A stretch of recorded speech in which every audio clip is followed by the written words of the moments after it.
Oo naman. Yeah. Saka hindi tumatanda yun si King. Oo. Mismo. Oo. Alam mo kung ano yung full circle? Hindi pala full circle, pero na-meet ko rin Randy Santiago. Ano meet mo? Di ba may picture kami na Randy Santiago? Sting. Guys din. Sa kanya ko naman nakuha yung shades. Oo. Oo. Yung mga malalaking shades. Ewan ko kasi bata ako dun. Idol mo eh. Oo. Yep. So, okay lang. Well, what instruments can you play? Guitars, a little bit of piano, cello. Pero, ewan ko kung okay pa rin pero a little bit. Tapos, harmonica. That's about it.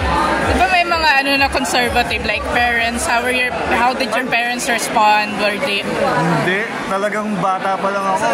Sobra na yung support nila sa akin. Wow, sila yung bumili sa akin ng first guitar ko, acoustic guitar. Tapos binilan ulit ako ng acoustic guitar.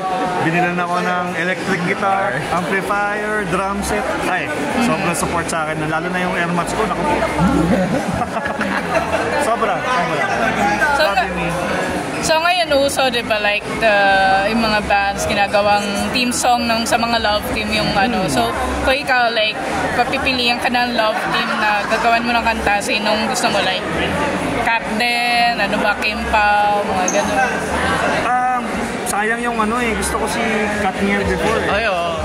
Oo Pero alam mo si Miles, gusto kong gawa ng yun. Miles and Elijah. Miles Yeah. Sino pa ba yung mga trip? Si Katniel. Gusto ko talaga before ko Pero Kat din, anong tingin mo sa Kat din ngayon? Ay? Catherine and Alden. Si Catherine and Alden, yeah. Parang okay din kasi galing ako ng Aldab fan ako Wow. Siyempre, si Alden, support din natin yan Naniwala ka bang may anak si Alden? No, grabe yung time na... Di ba yung ang akong conspiracy yung totoo talaga yon. Parang ito is kumbaga ito yung hindi totoo. Diba? Na-inception ka Matrix, gano'n. Yung Aldab kasi, yan nakagawa kami ng song for Aldab way back 2014 yata. 15 o 16 kind of it. Ayun. So, kung hindi, may isa pa pala. Si Bea Alonso. Sure. So, si John Lloyd. Ang tagal natin na. Medyo na yan. Pero hindi. Pa rin, okay pa rin. Goods pa rin. How about Kim Chu and Paolo Avellino? Okay din. Actually, si Kim Chu hindi rin tumatanda yun, Sobra, para ding para ding... Immortal, Vampira. Sobrang ganda, sobrang slim, sobrang... Si naman, sobrang COVID. Matik na yun. And so promote nyo nila yung upcoming abangan namin sa Join the Club. Meron kaming bagong Christmas single ulit na ilalabas. Kalaban yung Sema Rich. Oo. Parang yung king din yun King of Christmas. Bagong single kasi nakakatatlo na kami So gagawin namin EP. So siguro by November ready na yon. So abangan nyo. Yung album namin ewan ko.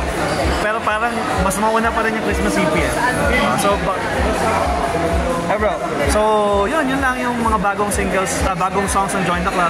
So, syempre, dahil nagkaroon ng iPerform, sobrang excited kami na gumawa ng content na actually, kagabi pa lang na exclusive.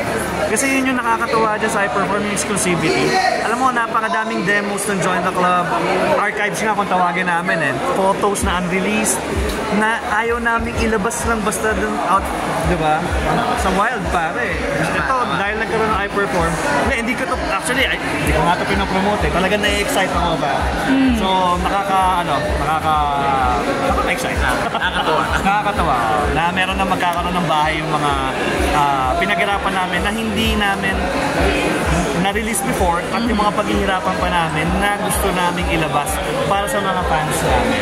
Yung exclusive din, saka yung 20 years na almost 20 years na join the club so diba, kailangan sobrang makita nila na love din namin sila. Thank you!